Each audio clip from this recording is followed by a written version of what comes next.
जैसे जैसे तापमान वातावरण का बढ़ता जाएगा तो नीचे का टेम्परेचर बढ़ रहा है तो बादल और ऊपर जाएंगे, और बादल अगर और ऊपर जाएंगे तो हमारी जो एल्टीट्यूडनल डिफरेंस है, ओरोग्राफिक डिफरेंस इसको हम बोलते हैं, कि वो अब 6000 मीटर तक भी बादल जो है टक्कर मार रहे हैं, जहाँ पहले बर्फ़ जमा होती है वो पानी जैसे उनके साथ आएगा तो धीरे धीरे करके नीचे खसकेगा। और ऐसे ही घटनाएं जैसे धराली और थराली, और जैसे आपका शाना चट्टी, और जैसे आपका केदारनाथ, गंगोत्री, ये अभी हाल ही में आजकल आप पिछले 1 महीने से लगातार देख रहे हैं, इन घटनाओं से हमें दो चार होना चाहिए।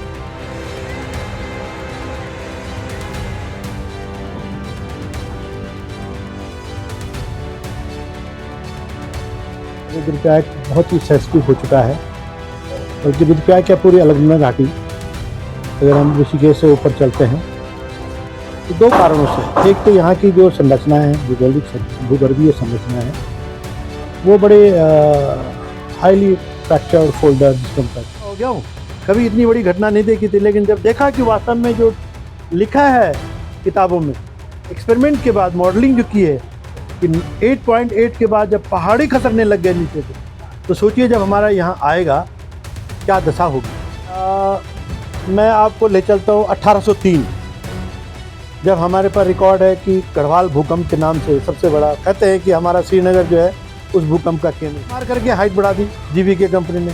शासन प्रशासन ने भी उसमें इग्नोरेंस दी, यहाँ तक लोग कोर्ट में गए, उसके बावजूद भी उस पर कोई एक्शन नहीं हुआ। आज उसने हमारी एनएच जो है 3 जगह पे डैमेज कर दी। किसकी जिम्मेवारी है,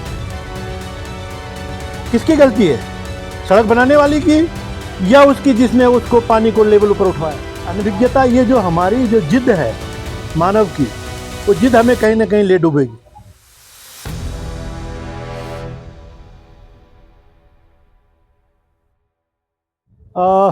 दरअसल मैं इस क्षेत्र में अपने बाल्यकाल से घूमता हुआ, धीरे धीरे बड़ा हुआ इन्हीं भूस्खलनों और इन्हीं आपदाओं को देखते देखते। और जब मैं अपने होशो हवास में आया, यानी कि पोस्ट ग्रेजुएशन में आया, तो फिर मेरे को लगा, और मेरे फादर जो कि एसएसबी में थे, उन्होंने भी मुझे कहा कि बेटा अगर तुम्हें भूस्खलन पे शोध करना है तो अलकनंदा घाटी अपने आप में एक बहुत बड़ा एग्जाम्पल है जिसमें आप ये भूस्खलन पे काम कर सकते हैं। और इसके निमित्त मैंने Wadia institute of Himalayan geology और उसके अतिरिक्त जब CBRI रुड़की में शुरू में काम किया, तो इन्हीं भूस्खलनों पे पहला मेरा काम शुरुआत हुआ, और बड़ी गहनता से स्टडी करी और देखते हुए आया हूँ कि आफ्टर ऑल हो क्या रहा है। प्रकृति अपना इस तरह से जो ये विकराल रूप हमको दिखा रही है, उसके कारण क्या है। तो जब मैं कारणों पे जाता हूँ तो यहाँ की जो भूआकृतियाँ, यहाँ की जो बनावट है हिमालय की, जैसे कि आप लोग भी जानते हो और हम सब पढ़ते आए हैं कि हिमालय अपनी सहस्रावस्था में है, और इसकी जो पहाड़ियाँ सतत अभी भी विकास की ओर है, बढ़ रही हैं। और जब कोई चीज़ विकास की ओर उन्मुक्त होता है तो उसमें उतार चढ़ाव होते हैं, और यही कारण है कि जो प्राकृतिक प्रक्रियाएं हैं जिसमें हम कहते हैं कि बाढ़ आना, भूस्खलन होना, भूकंप आना, इस तरह से जो घटनाएं आए दिन हमको पौड़ी, चमोली, उत्तरकाशी, उत्तराखंड समेकित पूरे हिमालय में आए दिन हमको देखने को मिलते हैं, वो उसी का प्रतिफल है। आपने जो कहा कि आप श्रीनगर और रुद्रप्रयाग के बीच में, यस, श्रीनगर और रुद्रप्रयाग बहुत ही सेंसिटिव हो चुका है, बल्कि रुद्रप्रयाग क्या पूरी अलकनंदा घाटी, अगर हम ऋषिकेश से ऊपर चलते हैं तो दो कारणों से। एक तो यहाँ की जो संरचना है, भूगोलिक भूगर्भीय संरचना है, वो बड़े हाईली फ्रैक्चर्ड फोल्डर जिसको हम कहते हैं, कुछ दरार युक्त, भ्रंश युक्त। उसके ऊपर से हम लोगों का जो ये विकास की, सतत विकास की चलने वाली प्रक्रिया है, रोडों का कटान, भवनों का निर्माण, सरकारी आवास भवनों का निर्माण, सुरंगों का बनना, इस तरह की जो समय समय पे हम लोग अपने मानव जनित कृत्य इसमें करते हैं, निश्चित तौर पे कहीं ना कहीं ये हमारी धरती को इसकी जो ऊर्जा है इस पे इसको डिस्टर्ब करती है।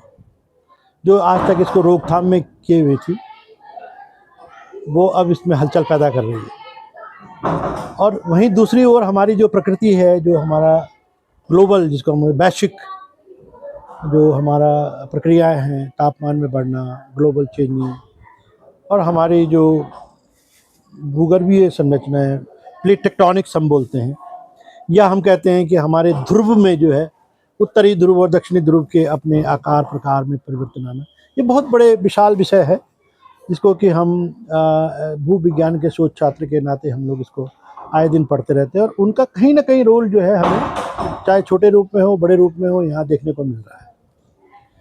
अब बात आती है कि इन प्राकृतिक प्रक्रियाओं से हम अपने आप को कैसे बचाएं। निश्चित तौर पे हमें खुद को ही इनसे बचाना होगा। मैं कई बार कह चुका हूँ कि प्रकृति जो है आपके इशारे पे नहीं चलती है, आपको प्रकृति के इशारे पे चलना पड़ेगा। अगर वो कहती है कि यहाँ नहीं रहना तो फिर यहाँ नहीं रहना। लेकिन अनफॉर्चुनेटली हम क्या कर रहे हैं, मनुष्य का जो नेचर है वो प्रकृति के खिलाफ जा रहा है। जहाँ उसको रहना चाहिए वहाँ वो रह नहीं रहा है। उसकी कुछ मजबूरियाँ भी हैं, लेकिन कुछ उसके जो है जिद भी है, और इस जिद और इस मजबूरी के चलते वो आज जो है इसका कोपभाजक बन रहा है। आपके पीछे जो सामने दिखाई दे रहा है रुद्रप्रयाग में, मुझे अच्छी तरह से पता है कि 2013 में जब इतनी बड़ी विभीषिका इस अलकनंदा और मंदाकिनी में आई थी, तो उस टाइम पे मैंने पूरा विजिट किया था और देखा भी था कि 16-17 तारीख की घटना जो हुई थी, उसके बाद जो पूरी अलकनंदा के नीचे जितने भी ढाल है, ये मंदाकिनी के दाएं बाएं छोड़ में जितने भी शहर हैं, चाहे वो अगस्त्यमुनि हो, कुंड हो, ये भी जितने भी हैं, ऊखीमठ हो, है ना, आपका ब्यूंग हो, पूरा इलाका जो है आपका त्रस्त है। और कहीं ना कहीं नदी का जो तल बढ़ा, उसने जो पहाड़ी ढाल में जमा मलबा था उस मलबे को संतृप्त किया, और उसके संतृप्त होने से जो हम बोलते कैपिलरी एक्शन से जो मॉइस्चर ऊपर गया, तो जो स्लोप में अटका हुआ मलबा था वो धीरे धीरे करके जब पानी नीचे गया या कालांतर में रेनफॉल हुआ, बारिशें हुई, तो उसके अंदर और घुसा, तो उस मलबे को नीचे खसकाता गया। अनफॉर्चुनेटली इस साइंस को हम लोग इग्नोर कर रहे हैं। और फिर आप देखिए कि पीछे आपने एक हाईवे बना दिया, उसी मलबे के ऊपर जो मलबा ऑलरेडी धसक रहा था नीचे, उसका तलवा आप नीचे देखिए कि बुरी तरह से कट चुका है। आप देखिए कि वहाँ पे बिल्कुल गॉज बना हुआ है, एकदम पाउडर्ड जिसको बोलते हैं, रॉक हाईली क्रश्ड है, साफ दिखाई दे रहा है। और इतना सब कुछ जानने के बावजूद भी उस क्रश्ड मलबे के ऊपर ये जितना ढेर है, उस ढेर के ऊपर आपने रोड बना दी, और फिर कोशिश कर रहे हैं उसको रोकने थामने की। कब तक रोक पाएंगे? एक न एक दिन उसको सरकना है। आप उसमें करोड़ों रुपए लगा दीजिए, आपके सामने दिखाई दे रहा है कि इतना रुपया इन्वेस्टमेंट करने के बाद अल्टीमेटली 2013 का जो स्ट्रक्चर था, उसके बाद की जो घटना के बाद जो अभी हाल ही तक काम हो रहा है उसमें, बल्कि आज भी उसमें जेसीबी लगा हुआ है, लेकिन वो रुकने वाला नहीं है। तो हमें समझना होगा, हमारे भूवैज्ञानिकों की जो राह है, रास्ता है, हमारे इंजीनियर को, हमारे प्लानर को, हमारे डिसीजन मेकर्स को इस ओर अपने आप को आकर्षित करना पड़ेगा, और तभी हम अपने यहाँ के लोगों की जान माल की रक्षा कर सकते हैं। अन्यथा ऐसे ही हम लोगों को आए दिन इन घटनाओं से दो चार होना पड़ेगा। अब देखिए, आपने अभी हाल ही में ये जो धराली की घटना हुई है, इसके बारे में सुना होगा। कई लोगों ने कहा कि जो है ये बर्फ़ की झील टूट गई। केदारनाथ में भी जो है परसों जो एक फ्रेश एवलांस दिखाई दिया, उस एवलांस के बारे में भी लोगों ने मुझसे पूछा कि सर ये क्या हो रहा है। फिर मैं वही कह रहा हूँ कि प्रकृति अपना रोल अदा कर रही है। जो हाई एल्टीट्यूड में जो ग्लेशियर थे, उन ग्लेशियर की जो अपनी क्षमता थी, जिस तापमान में वो रजिस्ट कर रहे थे, रह रहे थे, वो तापमान अब धीरे धीरे कम होता जा रहा है, यानी कि तापमान टेम्परेचर बढ़ता जा रहा है, और वो उसकी जो माइनस डिग्री वाला जो पार्ट था वो प्लस की ओर आता जा रहा है। और यही प्लस की ओर आने की वजह से धीरे धीरे हमारे जो ग्लेशियर्स है वो मेल्ट होते जा रहे हैं, और उसके द्वारा लाया गया जो गाद है, जो मलबा है, उसको वो अपनी जगह पे छोड़ के दे रहा है। जैसे केदारनाथ के पीछे आपने देखा होगा एक बहुत बड़ा हीप, या दाएं बाएं छोड़ में नीचे रामबाड़ा तक जो भी मलबा जमा था, वो आज भी, आज से जो हमारा एलजीएम में 1800 1850 या 20,000 साल पहले की जो घटना हुई है, उस कालखंड में जब ग्लेशियर थे, तो उनके जो मलबा है वो आज भी हमको दिखाई देता है। लेकिन हम ये भूल गए हैं कि ये जो मलबा है ये लूज एंड इनकंसोलिडेटेड है। हमको लगता है इसमें घास जम गई, ये टाइट है, ये खिसक नहीं रहा है, क्योंकि उसमें बारिशों का अभी तक कोई रोल नहीं था। लेकिन जैसे जैसे इसमें बारिशें आ रही हैं, ये लूज अनकंसोलिडेटेड मलबा जो है नीचे को खसकता जा रहा है। और हमारी जो हवाएं हैं, जो हमारी जो बादल हैं, उनकी जो उड़ने की क्षमता है, जैसे जैसे तापमान वातावरण का बढ़ता जाएगा तो नीचे का टेम्परेचर बढ़ रहा है तो बादल और ऊपर जाएंगे, और बादल अगर और ऊपर जाएंगे तो हमारी जो एल्टीट्यूडनल डिफरेंस है, ओरोग्राफिक डिफरेंस इसको हम बोलते हैं, कि वो अब 6000 मीटर तक भी बादल जो है टक्कर मार रहे हैं। जहाँ पहले बर्फ जमा होती थी वहाँ बारिशें होने लगी। तो बारिश होगी तो क्या होगा, वो मलबा जो है धीरे धीरे करके नीचे, वो पानी जैसे उनके साथ आएगा तो धीरे धीरे करके नीचे खसकेगा। और ऐसे ही घटनाएं जैसे धराली और थराली, और जैसे आपका शाना चट्टी, और जैसे आपका केदारनाथ, गंगोत्री, ये अभी हाल ही में आजकल आप पिछले 1 महीने से लगातार देख रहे हैं, इन घटनाओं से हमें दो चार होना पड़ेगा। कि एनर्जी वाइब्रेशन किसी भी प्रकार का होगा, चाहे वो रोड कंस्ट्रक्शन के द्वारा, गाड़ियों की व्हीकल, आप ये मान के चलिए कि अगर मेरे पाँव की आवाज़ भी आ रही है तो ये भी एनर्जी ट्रांसमिट कर रही है। तो कहीं ना कहीं ये जो बम्प है, ये जो जंप है, ये जो प्रेशर है, ये जो साउंड है, ये साउंड हमेशा जो है एक एनर्जी उत्पन्न करती है। और उस एनर्जी की वजह से, वो साउंड एनर्जी की वजह से हमारे जो पहाड़ी ढालों पे जो ग्लेशियर्स होते हैं, स्ट्राइक होती है जैसी वेव्स, तो वो सीधे जो है गिरना शुरू कर देती है। तो निश्चित तौर पे जब हम माउंटेनियरिंग में जैसे हम लोग किया है, रूल है, जब हम माउंटेनियरिंग में जाते हैं तो हम आवाज़ नहीं करते, हम इशारे से कहते हैं कि ऐसे ऐसे करके यहाँ इकट्ठा हो जाओ, नो साउंड। तो जब हम अपनी आवाज़ से ही मना करते हैं कि ग्लेशियर में मुंह की आवाज़ नहीं निकालनी है, तो ये तो वाइब्रेशन बहुत बड़े लेवल का है। तो निश्चित तौर पे आप इससे समझ सकते हैं कि कितना इम्पैक्ट होता होगा। अभी तक भूस्खलन जैसी समस्या थी, बादल फटना, ये तो होता ही रहा, भूदसाव भी हो रहा है। हाँ, और क्योंकि अभी भूकंप भी नेपाल में तो हुआ है, अभी इतनी बड़ी घटना यहाँ हुई है, तो किससे अंदेशा लगा रहे हैं भविष्य को देखकर? देखिए, आपने दो शब्द यूज करे, भूदसाव और भूस्खलन। वास्तव में ये दोनों अलग अलग शब्द हैं, बल्कि इसमें एक शब्द और जोड़ूंगा मैं।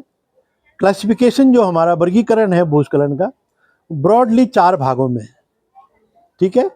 एक होता है डेब्रीज फ्लो, जिसमें कि ये सामने दिख रहा है, मलबा नीचे को खसक रहा है, उसमें रोड़ा गाड़ा पत्थर लकड़ी कंकड़ सब होगा, उसको डेब्रीज कहते हैं।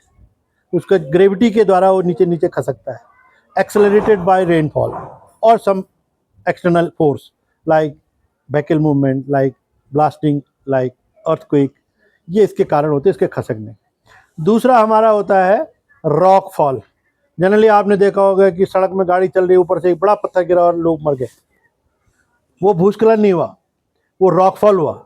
Directly fall with the action of gravity, जैसे ओरिजिनल रॉक मास अपने ओरिजिनल लैंड से डिटैच होगा और वो अपने गुरुत्वाकर्षण बल के द्वारा वो नीचे गिरेगा, अपनी जगह को छोड़ेगा।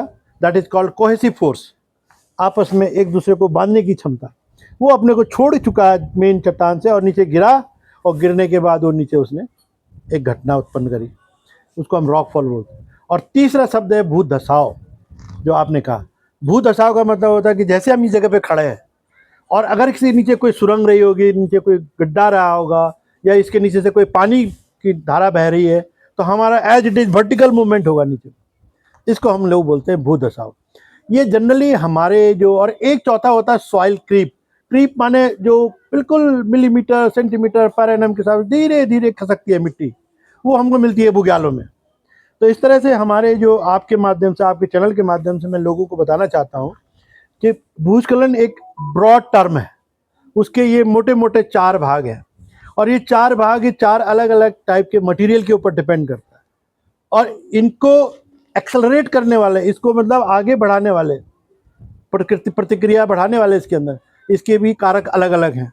तो ये जो आपने कहा कि भाई रोड खसक रही है, भूकंप जो आएगा, डेफिनेटली भूकंप बहुत बड़ा रोल अदा करता है इस पूरे मास को मूवमेंट करने के लिए, चाहे वो रॉक फॉल हो, चाहे सॉइल क्रीप हो, चाहे आप डेब्री स्लाइड हो, चाहे वो मड स्लोप, मड फ्लो हो, ये सारे को करने के लिए ये जो एक्सेलरेटिंग फोर्स है, ऊर्जा धरती के अंदर की, है ना, वो ऊर्जा जब रिलीज होती है अर्थक्वेक के रूप में, तो वो इन सब चीज़ों को डिस्टर्ब करती है। कितनी बड़ी चिंता मान रहे हैं, क्योंकि भूकंप जो है संवेदनशील ये पूरा है, चमोली हो गया, रुद्रप्रयाग हो गया, और सबसे ज़्यादा अभी डाटा भी आया था इसरो ने, तो संवेदनशील जिलों में घोषित कर रखा है दोनों जिले। तो भूकंप जब आएगा, और हमारी आपने चिंताएं जो आपने व्यक्त की कि नदियों के नज़दीक या फिर भूस्खलन जोन में घर बने हैं, तो फिर भविष्य के लिए क्या कुछ चिंता है? देखिए, मैं आपको ले चलता हूँ 1803, जब हमारे पास रिकॉर्ड है कि गढ़वाल भूकंप के नाम से सबसे बड़ा, कहते हैं कि हमारा श्रीनगर जो है उस भूकंप का केंद्र था, और उसकी मारक क्षमता जो थी, उसका जो मतलब एपी सेंटर श्रीनगर था, और उसका जो रेंज था वो आगरा तक, जो ताजमहल है उसके खंभे भी टेढ़े हो गए थे, दिल्ली के लाल किले का जो ऊपर के मंजिल है वो नीचे गिर गई थी, और लाहौर में जो सेना कहीं तैयार हो रही थी उनके लिए भी आदेश हो गया था कि, ये मैं ब्रिटिश आर्काइव के रिकॉर्ड के आधार पे कह रहा हूँ। तो इसका मतलब इतना बड़ा भूकंप का क्षेत्र था, इतना बड़ा भूकंप आया था तब, और उन्हें लिखा हुआ ब्रिटिशर ने कि एक गढ़वाल की राजधानी कोई थी यहाँ पे जिसमें बिल्कुल एकदम मुर्दानगी छाई हुई थी, when he visited that place. और उत्तरकाशी के लिए उसने लिखा है कि एक बड़ा हाट, गंगोत्री में जो है उस इलाके में एक बड़ा हाट बोलते थे पहले उत्तरकाशी को, तो वहाँ पे एक कोई मंदिर है, शिव जी का मंदिर है, उसके चारों तरफ सारे घर उजड़े पड़े थे। तो यानी कि वो भूकंप का केंद्र उस जमाने में, हालांकि हम कोशिश कर रहे हैं कि उसके कुछ एविडेंसेस मिल जाए, लेकिन उसका कहीं ना कहीं ब्रिटिश आर्काइव में नोटिस है। उसके बाद हमारा 99 का अर्थक्वेक हो या हमारे 91 का अर्थक्वेक हो, जो हमने देखे 7.6, 6.6, 7.1, इस लेवल तक के हमने अर्थक्वेक यहाँ देख लिए।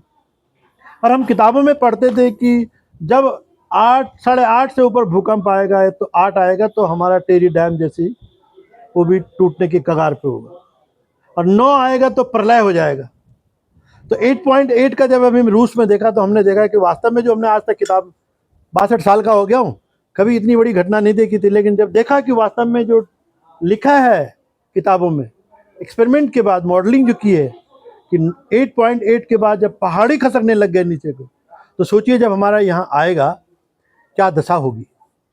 एक तो ये कल्पना करनी हमें बहुत आवश्यक है, और उन सारी चीज़ों को ध्यान में रखते हुए हमारे जो भूवेत्ता हैं, जिन्होंने भूकंप वेत्ता हैं, उन्होंने पूरे भारतवर्ष को अलग अलग 5 जोनों में बांटा हुआ है अर्थक्वेक सेंसिटिविटी के आधार पर, और उसमें हमारा चमोली और ये जिला जो है बहुत हाई सेंसिटिव जोन में रखा है। तो हम लोगों को तो खास तौर पे विशेष हिदायत की ज़रूरत है, लेकिन ऐसा नहीं है।